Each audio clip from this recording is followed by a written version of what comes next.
मानदुखी किंवा neck stiffness हा जो प्रकार आहे किंवा हा जो वरचा भाग आहे पाठीचा, ज्याला सर्व्हायकल रिजन म्हणतो आपण पाठीचा, ह्याच्यामध्ये स्टिफनेस येतो. ह्याच्यामुळे या भागामध्ये वेदना सुद्धा काही लोकांना येऊ शकतात. मुख्य कारण याचं आहे की ब्लड ऍसिड शरीरातलं तीव्र होणे. शरीरातलं जर का ब्लड ऍसिड तीव्र झालं तर ज्यांना मानदुखीचा त्रास आहे तो अजून तीव्र होऊ शकतो.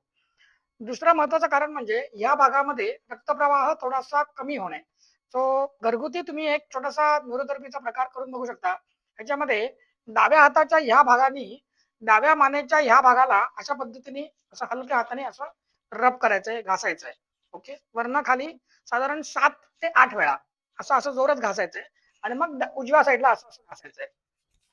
ह्याच्याने रक्तप्रवाह इन्स्टंटली वाढायला मदत होईल आणि मान थोडीशी मोकळी झाल्यासारखी तुम्हाला जाणवेल.